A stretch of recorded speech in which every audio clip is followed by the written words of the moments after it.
Саламатсыздар ма оқушылар, сіздермен бірге Қанат ағай бүгін 5-ші сынып математика мәтінді есептерді шығару тақырыбына есептер шығаратын боламыз. Олай болса, бірінші 766-шы тапсырмада есепті шешіңдер, оған кересеп құрастырыңдар және шығарыңдар.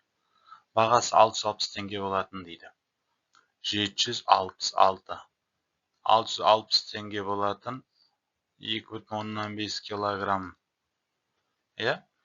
және 580 теңге тұратын печеньеден 1,5 килограмм сатып алынды дейді. Барлық сатып алынған заттың бағасы қандай дейді. Енді қарайтын болсақ, 660 теңге тұратыннан 2,5 килограмм сатып алатын болса, онда 1650 теңге тұрады. Ал 580 теңге тұратыннан 1,5 килограмм сатып алатын болса, ол 870 теңге болады. Енді барлығын табу үшін 1650-ге қосамын 870-ті. Сонда тең болады 2520 болады. Әрі қарай осыған келесеп құрастыратын болсақ, егер печеньеге барлық былай сұрақ қойылады, егер барлық жұмсаған ақшасы 2520 теңге болса, оның 870 теңгесіне печенье сатып алса, қанша теңгеге кәмпит сатып алған? Сонда 2520-дан 1870 азайтатын болсақ, 1650 теңгесіне сатып алған екен. Әрі қарай 767 тікбұрышты параллелепипедтің көлемі 12,33-тен 4. Ұзындығы 2,11-ден 4. Ені айтылмаған, биіктігі 4 сантиметр дейді. Енді параллелепипедтің енін табыңдар дейді. Бірінші көлемін табу үшін біз А-ны, Б-ны, С-ны үшін көбейтетін едік.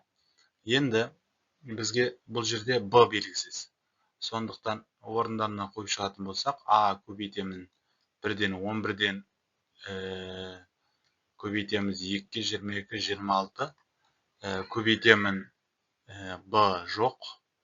С-ның мәні 4-ден 4, 1-ден 4 деп алсақ та болады. Көбейтемін Б-ға, Б белгісіз. Оған көлемі сол кезде шығады. 33-тен 33-ге 12 көбейт 4 қоссақ, 33-тен 4 шығады. Енді ары қарай көбейтейік. Сонда менде 11-ден 104 Б тең болады 33-тен 4 шығады. 11-ден 104 пен Б-ның ортасында көбейту бар. Б-ны табу үшін 33-тен 400-ді бөлемін 11-ден 104-ге. Тең болады 33-тен 400-ді көбейтемін 104-тен 11-ге. Қысқарады, 1 қалады, 3 қалады. 400 бен 104 қысқарады. Бұлар бізде 8-ге қысқарады, 13 қалады, 50 қалады. Сонда менде шығады 39-дан 50 екен ені. Бұны араластан айналдырып жібере қоятын болсақ, бұны мен 1,39-дан 11 деп те ала аламын екен. Әрі қарай келесі 768 бірінші сан 40,30-дан 13, екінші сан бірінші саннан 21,10-нан 3-ке кем дейді. Енді біріншісінде, бірінші есептеп қойын, бірінші сан бізде 40,30-дан 13 болсын. Екінші сан бірінші саннан дейді. 21,10-нан 3-ке кем десе, онда азайтамыз. Азайтамын 21,10-нан 3.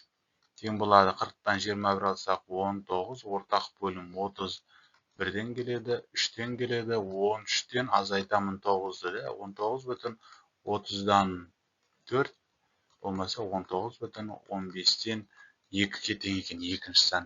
Енді бірінші және екінші сандардың айырымы. Бірінші және екінші сандардың айырымы десе, бізде бірінші сан 40,30-дан 13 азайтайын 19,15-тен 2-ге. Тең болады 21 ортақ бөлім 30, толтырғыш көбейткіш 1-ден 2-ден келеді, 13-тен азайтамын 4-ті. Сонда 21,30-дан 9 тең болады 21,10-нан 3 болады. Әрі қарай екіншісінде де дәл солай бірінші саным менің екіншісі деп қояйын. Бірінші саным менің 54,3-тен 4 дейді. Екінші саным бірінші саннан 39,15-тен 2-ге кем дейтін болса азайтып жіберем. 54-тен 39 азайтсам 15, ортақ бөлім 15, 9 көбейтгіш 1-ден келеді, 5-тен келеді, мұнда 1-ден келеді. 20-дан азайта қоям 18-ді. Тең болады 20-дан азайта қоям 2-ні 18 шығады екен ғой. 2-ні 15,15-тен 18 шығады. Бұл дегеніміз 16,15-тен 3 болмаса 16,5-тен 1 деп таба қоюға болады.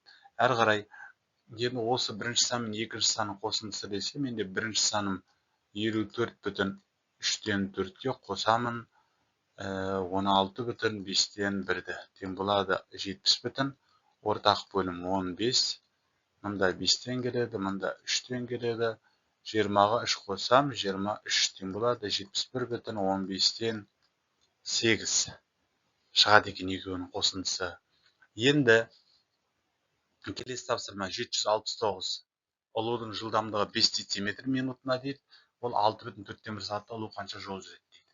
Бірінші, бұл жерде ең бірінші анықталатынымыз, мұнда дециметр минутпен берілгендіктен 6,4-ді сағатқа айналдырып аламын. Ол үшін минутқа айналдырып аламын 6,4 сағатты. Оны бұрыс бөлшекке айналдыратын болсақ 4-тен 25-ті 60-ға көбейтіп аламын. 1 сағат 60 минут болғандықтан 1 қалады, 15 қалады. 15-ке 25 көбейтетін болсам, менде ол 375 минут екен 6,4 сағатым. 375 минут. Енді ұлудың қанша дециметр жүргенін табу үшін S табамыз. 375-ке көбейтеміз, Т-ға көбейтеміз V-ны. Тең болады 1875 дециметр екен. Болмаса, бұны 87,5 метр деп те алуға болады. Әр қарай екіншісі пойыздың жылдамдығы 84,5 км сағат болса, ол 3,5 сағатта қандай жол жүреді? S тең болады. Бұға Т-ны көбейте қоям, 84,5-ке көбейтем 3,5-ті. Сол кезде менде шығады 295,175 километр болады. Әр қарай келесі тапсырма үшіншісінде автокөлік 35,2 км жылдамдықпен 2 сағат 30 минут, 56,1 км жылдамдықпен 3 сағат 20 минут жол жүрді. Автокөлік барлығы қанша километр жол жүрді? Енді әр ненің несін қарайтын болсам, әр автокөліктің жүрген жолын, енді мен 2 сағат 30 минутты айналдырып алатын болсам, 2 сағат 30 минутым 2,60-тан 30, оны мен 2,2-ден 1 деп аламын, бірінші автокөліктің жүрген уақытын. Екінші автокөліктің жүрген уақытын 3,60-тан 20, оны мен 3,3-ден 1 деп аламын. Сағатқа айналдырып алдым. Екеуін де сағатқа айналдырып алдым. Енді жүрген арақашықтықтарын табамын. S1-дікін табамын. 35,2-дан 2-ге көбейтемін. 2,2-ден 1-ді мен 2-ден 5 деп ала қояйын. 2-ден 5-ті тең болады 10-нан 352-ге көбейтемін. 2-ден 5-ті қысқарады. Мұнда 2 қалады, мұнда 1 қалады. 352-ні 2-ге бөлетін болсам 176 болады. 176, 2-ден 176, бұл дегеніміз 88 километр жүреді екен. Енді S2-ні табайын. Осы жерден S2. S2-ні мына жерге табайын. S2 тең болады. S2-нің жылдамдығы 56,4. Оны көбейтемін 3,3-ден 1 сағатқа. 10-нан 564 көбейтемін 3-ден 10-ға. Қысқарады 10-дар. 564-пен 3-ті қысқартатын болсақ 188 қалады. Сонда екінші автокөлік 188 километр жол жүрген екен. Енді S табу үшін 88-ге қосамын 188-ді тең болады 276-да. 276 километр жол жүреді екен. Бұл үшіншісі. Енді төртінші есепте Төртінші есепте моторлы қайықтың ағыс бойымен жылдамдығы 49,12-ден 5 км сағат, ағысқа қарсы жылдамдығы 42,12-ден 7. Өзен ағысының жылдамдығы мен моторлы қайықтың меншікті жылдамдығын қандай дейді. Енді бұл жерде қарайтын болсақ, егер ағыстың жылдамдығын табатын болсақ, ағысқа қарсы жүрген жылдамдықпен ағыспен жүрген жылдамдықты азайтып, 2-ге бөлсек жеткілікті. Енді былай жазып қояйын. В ағыс табу үшін тең болады В ағыспен В қарсыны екеуін азайтып 2-ге бөлсек жеткілікті. Енді табатын болсам В ағыс тең болады 49 ағыс бойымен 49,12-ден 5-тен азайтамын 42,12-ден 7-ні. Тең болады. Мына жерде бөлімдер бірде болғандықтан қазір алымдар азайтылмай қалайын тұр. Мына жерде бөлімдер бірде болып жеңіл шығайын тұр екен. Енді мен оны мына жерге бөлу 2-сін қалдырмайын. Тең болады 48,12-ден 17 деп алуыма болады ғой. Азайтамын 42,12-ден 7-ге. Бөлемін 2-ге. Тең болады 6,12-ден 10. Солай 6,12-ден 10 болады. Оны қысқартатын болсақ, бөлетін болсақ, көбейтемін 2-ден 1-ге деп ала қояйын. 12-ден 72 болады. Көбейтемін 2-ден 1-ге тең болады. Қысқарады 1, 41, 12-ден 41. Ол дегеніміз 3,12-ден 5 екен. Ағыстың жылдамдығы 3,12-ден 5 км сағат екен. Ал ағысқа катердің жылдамдығын табу үшін, онда мен екеуінің жылдамдықтарын ағыс бойымен және ағысқа қарсы жылдамдықтарын қосып 2-ге бөлсем жеткілікті. Енді катер деп жазып қояйын. В катер табу үшін 49,12-ден 5-ге қосамын 42,12-ден 7-ні бөлемін 2-ге. Мына жерде қосатын болсақ 91,12-ден 12 болады. Оны бөлемін 2-ге. 91,12-ден 12 92 болады. Оны 2-ге бөлсем 46 км сағат екен катердің жылдамдығы. Келесі 770 бак 2 құбыр арқылы толтырылды. Ол бірінші құбыр арқылы 14 минутта, екінші құбыр арқылы 21 минутта толады дейді. 2 құбыр бірге жұмыс атқарған қанша минутта толады дейді. Енді бұл бірігіп жұмыс істеуге берілген есеп. Мына жерге жазып кетейін. 14-тен 1 деп аламыз. 14 минутты, 21 минутты, 21-ден 1 деп аламыз. Екеуінің ортақ бөлімі 42. 3-тен келеді, 2-ден келеді. 3-ке 2 қоссам 42-ден 5 шығады. Енді қайтадан 1 бөлу 42-ден 5 деп аламын. Тең болады. Ол бізде 1 көбейту 5-тен 42 болады. Тең болады 5-тен 42. Ол дегенімін 8,5-тен 2 минутта бірігіп істесе тез толтырады екен. Әрі қарай біріншісін көрейік. Бірінші құбыр 16 минутта дейді. Екінші құбыр 24 минутта дейді. Ортақ бөлімінде 48.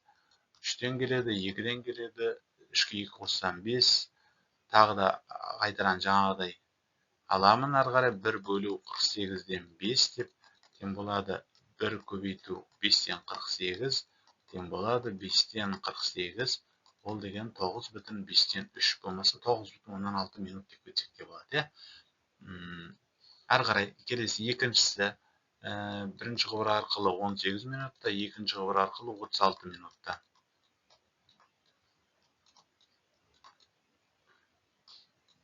36-тан 3 болады, ол қысқартқанда 12-ден 1 болады. 1-ді 12-ден 1-ге бөлетін болсам, ол 1-ді көбейтем 12-ге болып кетеді. Екеуі арқылы 12 минут болады екен. Екіншісінде. Үшіншісінде 22-ден 1 қосамын 33-ден 1 тең болады. Ортақ бөлім 66, мында 3-тен, мында 2-ден 66-тан 5. 1-ді бөлемін 66-тан 5-ге тең болады. 1-ді көбейтем 5-тен 66-ға тең болады. 5-тен 66 тең болады 13,5-тен 1 болмаса 13,2 минутта толады екен. Бәрі минут деп қояйын мына жерге. Минут деп. Төртіншісінде Бірінші құбыр арқылы 26 минут, екінші құбыр арқылы 39 минутта толтырса, екі құбырды бірдей ашылса, ортақ бөлім 78. 3-тен келеді, 2-ден келеді, 78-ден 5. 1-ді бөлемін 78-ден 5-ке, тең болады 1-ді көбейтемін 5-тен 78-ге, тең болады 5-тен 78. Аралас санға айналдыратын болсам, ол дегенім менің 15,5-тен 3. Болмаса 15,6 деп жазып кетсек те болады, Келесі 771-ші тапсырма. 771-ші тапсырмада бізде бөлшектерден тұратын тізбек қандай заңдылықпен құрылған дейді. 71-дің біріншісінің астында, енді бұл жерде бізде көрініп тұр, 0,10 есе кемі бар, Астында 771-дің біріншісі деп қояйық. Астында 0,10-нан 2 еді, ол 0,100-ден 2 болды. Ол 0,1000-нан 2 болады. Ол әрі қарай 0,10,000-нан 2 болады, 0,100,000-нан 2 болады, 10 есе кеміп жатыр. Әрі қарай әсінде 2-ден 1, 3-ден 1, 5-ден 1, 7-ден 1. Енді бұл жерде қарайтын болсақ, бөлімдері жай сандар. 2, 3, 5, 7, келесі менде сонда 11-ден 1 болады. Одан кейін 13-ден 1 болады. Сөйтіп кете береді. Барлық жай сандар жазып шыққан. Себебі бізде жұп сандар десек, жұп санға келмей, тақ сандар десек 2 бар. Сонда жай сандарға келіп тұр бұл жерде. Екіншісі 6,3. Осы мына жерде 4,9 дейді. Мына жерде 6,3-тен 4,9 алатын болсақ, ортасында бір сан бар, Мына жерде арасында 1,14. 1,14 текке бөлсек, 0,7-ге кеміп тұр деп есептеуге болады. 6,13-тен 0,17 азайтатын болсақ, 5,16 бар. 5,16-тан тағы 0,17 азайтатын болсақ, 4,9. 4,9-дан тағыдан 0,17 азайтатын болсақ, 4,2 бар. Тағыдан 0,17 азайтатын болсақ, мына бір 3,15 деген санымыз шығады. Келесі тағыдан 0,17 азайтатын болсақ, 2,18 деп кеміп кете береді екен. Әсінде 5-тен 2 дейді, 15-тен 4 дейді. Енді келесі мүшесі бізде 25-тен 8 дейді. Мына жерде ортада бізде қандай мүше бар?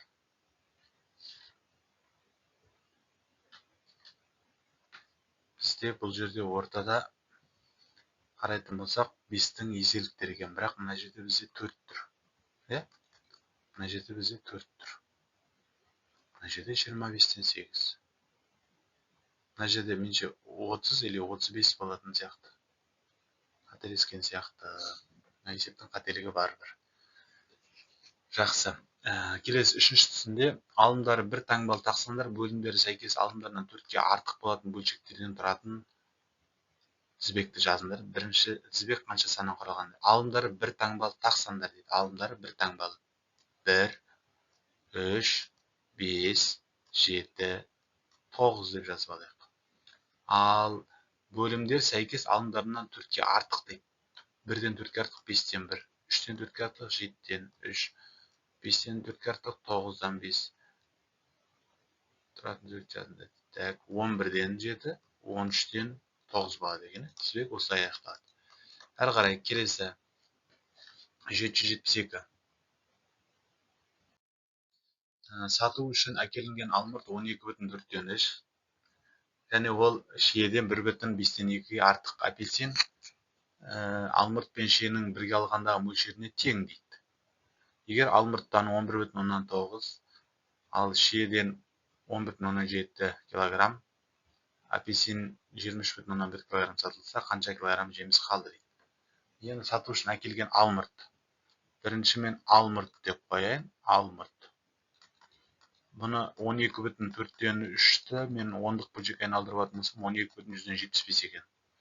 Ол сату үшін әкелген алмұрт. Ол шиеден 1,5-тен 2 килограмм артық десе, бұл шиені табу үшін 12,175-тен азайтамын 1,10-нан 4 болады. 1,5-тен 2, 1,10-нан 4 болады. 12,175-тен 1,10-нан 4 азайтатын болсам, шиенің салмағы 11,135.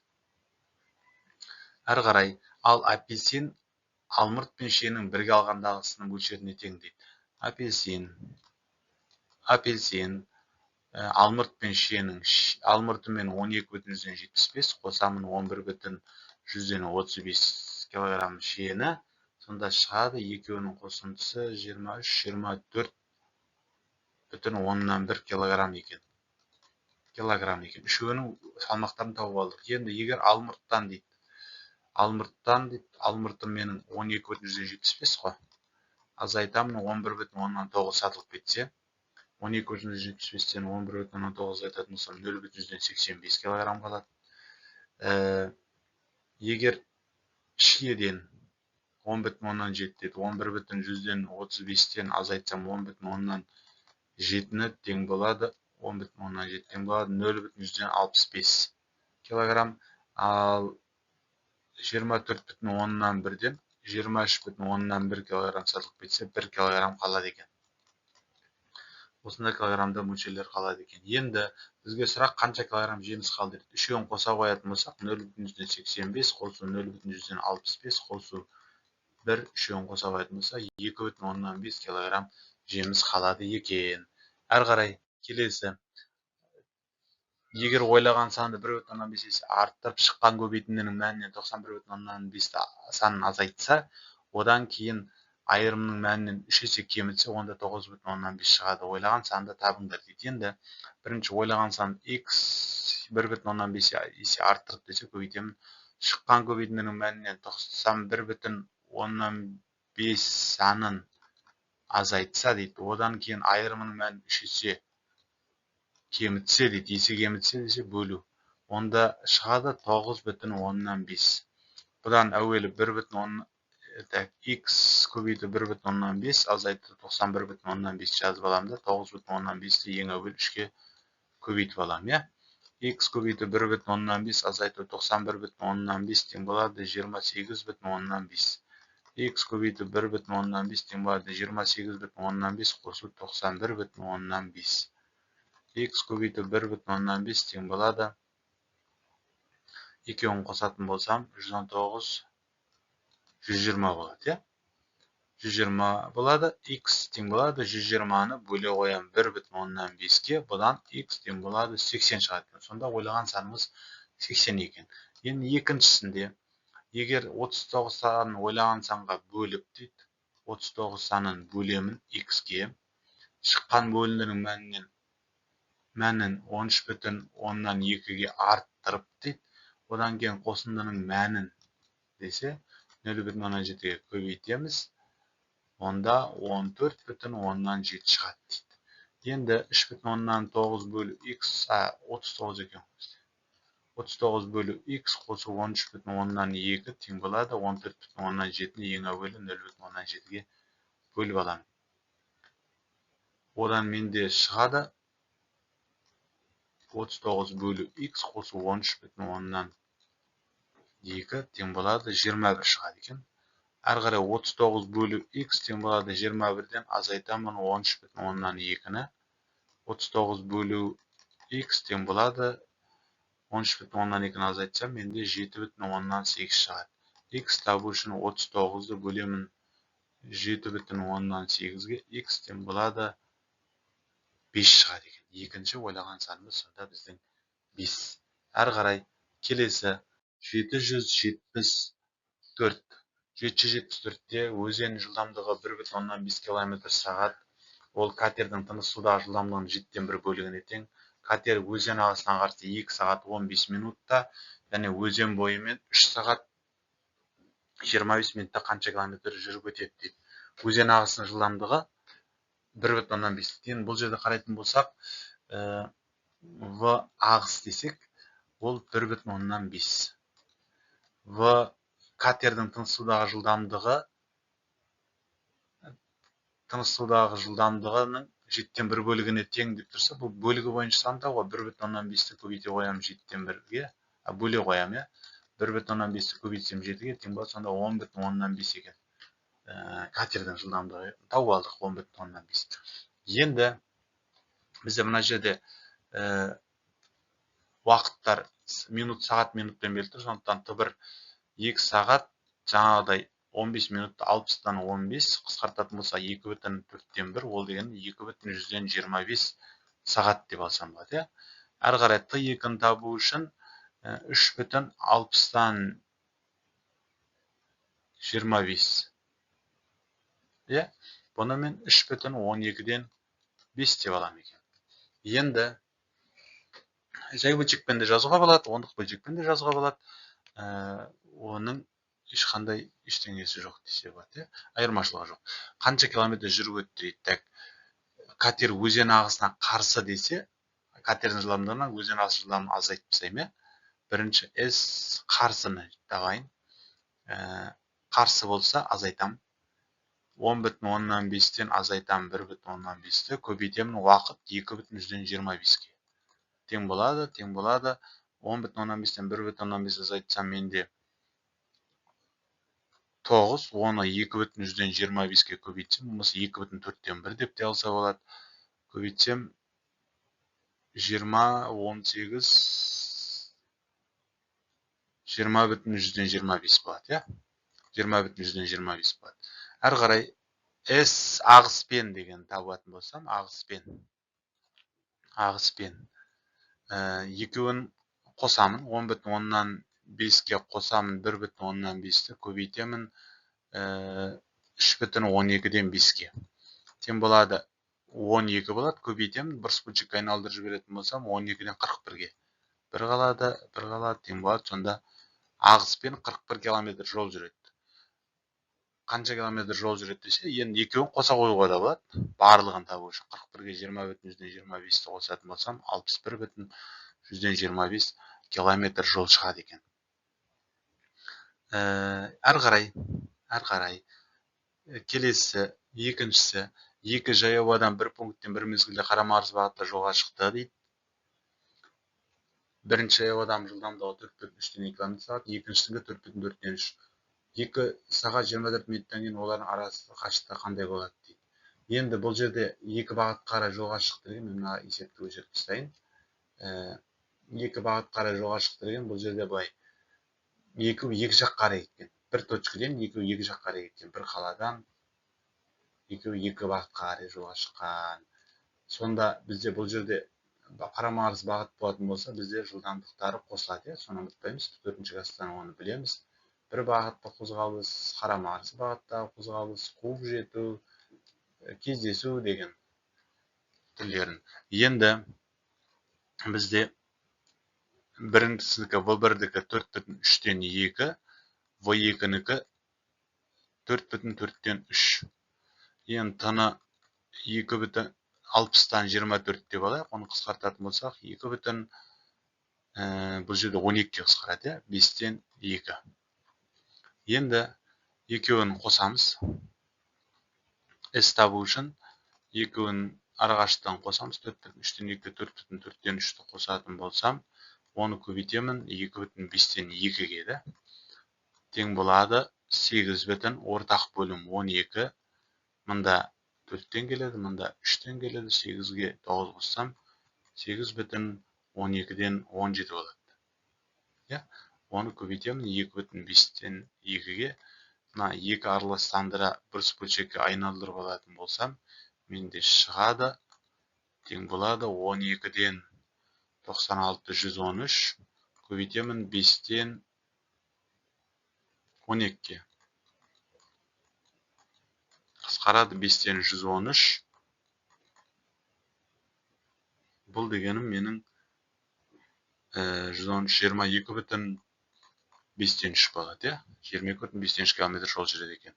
Енді келесі үшіншісі, желдің жылдамдығы 3,3 метр секунд. Осы жылдамдық қатты жел жылдамдығының 11-ден 3-не, дауыл кезінде жылдамдығының 7-ден 1-не, ал жел жылдамдығының 23-ден 11-ін құрайды. Қатты желдің, теңіз дауыл кезіндегі желдің және дауыл кезіндегі желдің жылдамдығын табыңдар. Желдің жылдамдығы 3,3, қатты жел жылдамдығының 11-ден 3 десе, 3,3-ті бөлемін, 11-ден 3-ге. Тең болады 3,3-ті көбейтемін 3-тен 11-ге.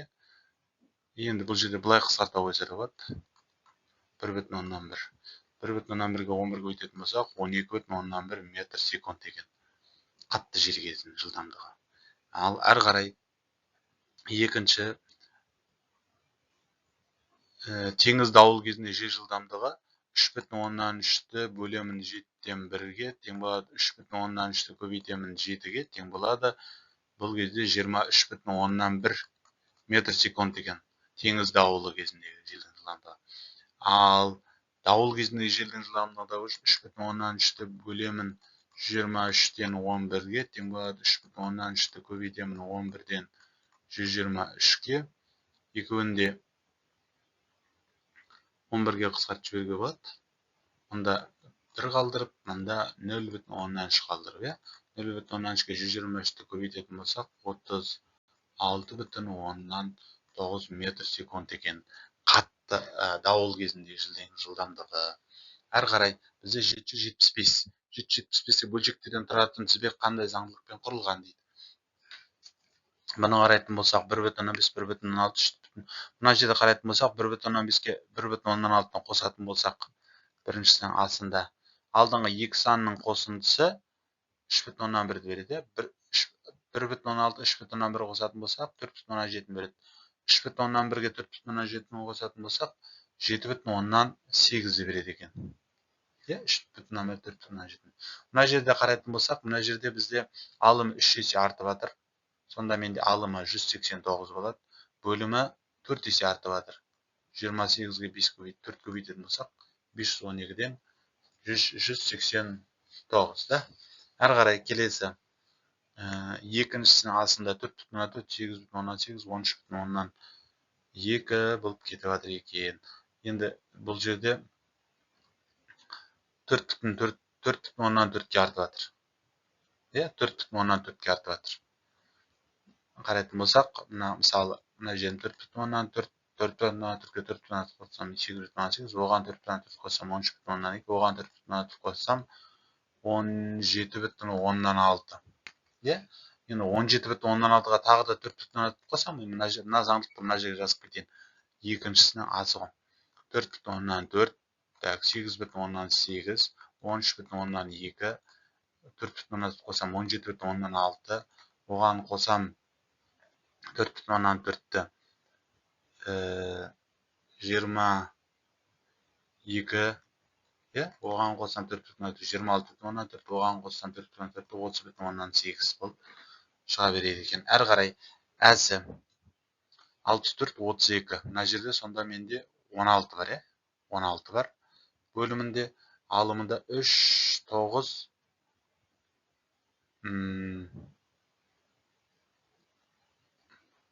мына жерде менде ортасында 15 бар. 6-6-тан қосылып жатыр, 6-6-тан қосылып. Сонда менде мына жерде 27 бар. Мына жерде 4-тен 27. 8, 4, 2, 2 км. 2 есе км. Бөлімдері 21 санынан кіші және 2 санына еселік болатын, алымдары сәйкес бөлімдерден 2 есе артық болатын бөлшектерден тұратын тізбекті жазыңдар. Тізбек қанша саннан құралған жауабын түсіндіріңдер дейді. Енді бұл жерде қараңдар. Бөлімдер 21 санынан кіші және 2 санына еселік болатын, алымдары сәйкес бөлімдер 21 санынан кіші және 2 санына еселік болатын десе, ол бізде 2, 4, 6, 8, 10, 12, 14, 16, 18, 20 екен, 21 санынан кіші десе. Енді және 2 сан еселік болатын, алымдар сәйкес бөлімдерінен 2 есе артық болатын бөлшектерден тұратын тізбекті жазыңдар. Бұны 4 2 есе артық болса 8, 12, 16 болады. 2 есе артық болса 20, 24, 28, 32, 36, 40 болады. Алымдар сәйкес бөлімдерінен 2 есе артық болатын тізбек қанша саннан құралған деп жауабын түсіндірді. Мынаның барлығы бүтін сан болып кетеді. 4-ті 2-ге бөлсем 2, барлығы 2, 2, 2, 2 болып кете береді. Барлығы тізбек бізде 10 саннан құралған. Әрі қарай 776.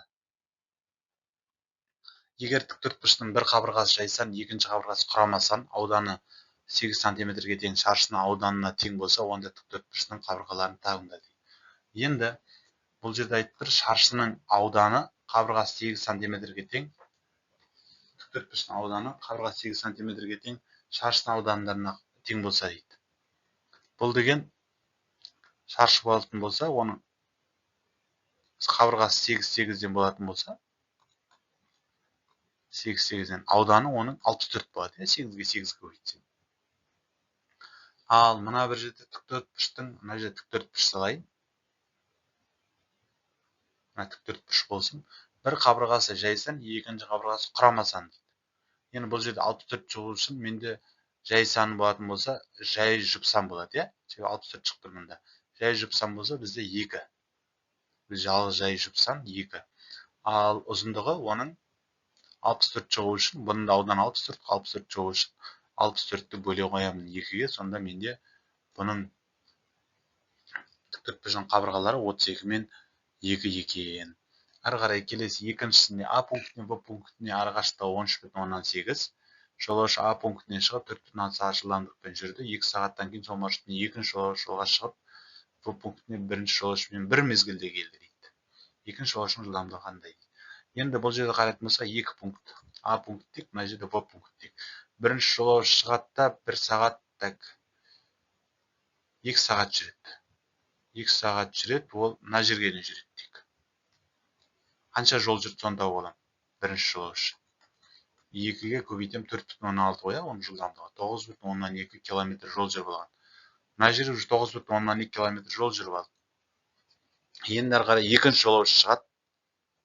Ол қанша жол қалды мынаның? Бірінші жолаушы бізде 13,8-ден азайтам 9,2, оның уже 4,6 км жол қалды. Енді сонда оның мына жерге ол мына жерге дейін уже 1 сағат жол жүретін қалды. 4,6 км. Енді ол 2 сағат жүріп тастады. Мына жерде 1 сағат жалпы 3 сағат жол болып тұрған. Енді оның 1 сағат жол қалды. Ал екінші жолаушы шығады да бірге қатар келетін болса, бұнда 1 сағат жол жүреді. Ара қашықтық бұда 13,8 ғой, екеуіндері бірдей ғой. Онда бұның жылдамдығын табу үшін 13,8-ді бөле қоямын 1-ге, онда оның жылдамдығы 13,8 км/сағат екен. Ары қарай 777 суретте бірінші және екінші сандар бір заңдылыққа жазылған заңдылықты анықтаңыз, сол заңдылықты қолданып үшінші суреттегі сұрақ белгілерінің орнына жазылатын сандарды көрсетіңдер дейді. Енді бұл жерде қарайтын болсақ, 2,3-ге 2-ні көбейтсем 4,6, 4,6-ға 2-ні көбейтсем 9,2, 2 көбейткеннен шығып тұр мына жерде. Енді ал осы үшеуін қосатын болсам, 3,22 екен. Үшеуін қосып 5-ке бөлсем, менде 3,22 шығады екен. Үшеуін қосамда, яғни 2,3 қосам 4,6 қосамын 9,2, үшеуін қосып бөлсем 5-ке 3,22 шығады. Енді мынада да дәл солай, екіншісінде заңдылықты 2-ге көбейте қоямын.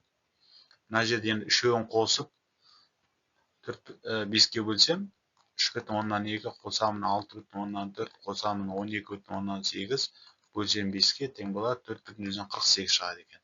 Енді мынадан қарайтын болсам, мынаны 2-ге көбейте қоямын ғой, 5, мына жерде сонда менде 10,2. Мына жерде 2-ге көбейтсем 20,4 деген сан шығады. Енді осы үшеуін қосамын, 5,1 қосамын 10,2 қосамын 20,4. Осы үшеуін бөлемін 5-ке қосыңыз. Тең болады, менде шығады 7,14 шығады екен. Әрі қарай келесі тапсырма 778. 777 екіншілер бар екен мұнда. Мұнда қарайтын болсақ 3 есе кеміп жатыр. 3 есе кеміп жатыр. Енді бұл үшеуін қосып, дәл жаңағы үшеуін қосып 2-ке бөлетін болсақ, мысалы 8,1 қосамын 2,7 қосамын 0,9, үшеуін қосып 2-ке бөлетін болсақ,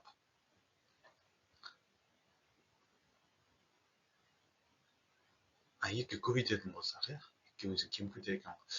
Мұнда 3,6-ға 8,1 қосатын болсам, 11,10-нан 10,8, 11,7, 11,7-ні 2-ке көбейтетін болсақ, менде 23,4 шығады. Екіншісінде мында да 3-ке бөлініп жатыр. Бөлем 3-ке, бөлем 3-ке де қоюға болмаса 3 есе артам деп мына бағытқа қарай жүре салуға болады. Енді өздеріңіздің ыңғайына қарайсаңыздар болады. 0,7-ге көбейтемін 2-ге дәл жаңағыдай, сонда менде 18,2 шығады. Енді мынаны мен жаңа 3-ке бөлдім, 5,1 бөлсем 3-ке 1,7. 15,3 қосам 1,7 көбейтемін 2-ке тең болады 44,2 шығады екен. Әрі қарай мына жерді қарайтын болсақ, бұл жерде бізде қарайтын болсақ, қалай кеміп жатыр? Бізде мына жерде 20-дан 8 болып қалған, 8-ден 3,2 болып қалған. Бұның кемуі, мұнда қарайтын болсақ, 5-ті 2-ге бөлсе, 5-тен 2 шыққан, 2-ден 0,8 шыққан. Сонда мына жерде менде 2,5-ке кеміп жатыр екен. 2,5-ке кеміп жатыр. 5-ті 2 бөлсем 2,5-ке кеміп жатыр. Бөлсем 2,5-ке кеміп жатыр. Енді 25-ті 2,5-ке бөлсем 10 шығады. 10-ды 2,5-ке бөлсем 4 шығады. Енді қалған сандар жаңа үшеуінің қосындысын қосайын тағы да бұда да. 20 қосу 8 қосу 3,2.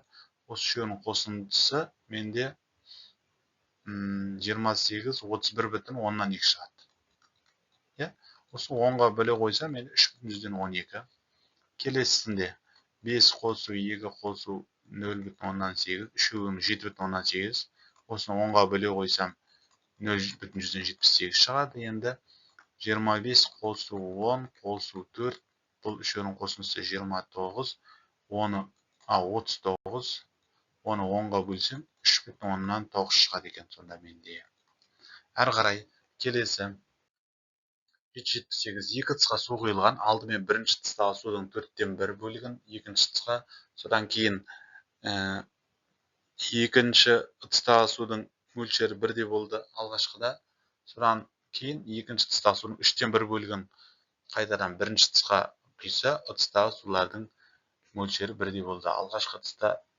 Алғашқыда әр тыста болған су мөлшерінің қатынасын табыңдар. Енді бұл жерді қарайтын болсақ, енді 4/1 десе, бірінші тыста 4х бар деп айтайық. 4х бар. 4/х бар. Енді осы 4/4-ін екіншіға келіп қойғанда, мында х болады ғой. Мында 4/1 мынау бір мына жаққа келіп қойады. Сонда мынау 3 бөлік болып кетеді ғой. Мында сонда 3 деп болады. Енді 3х болады дейік. Енді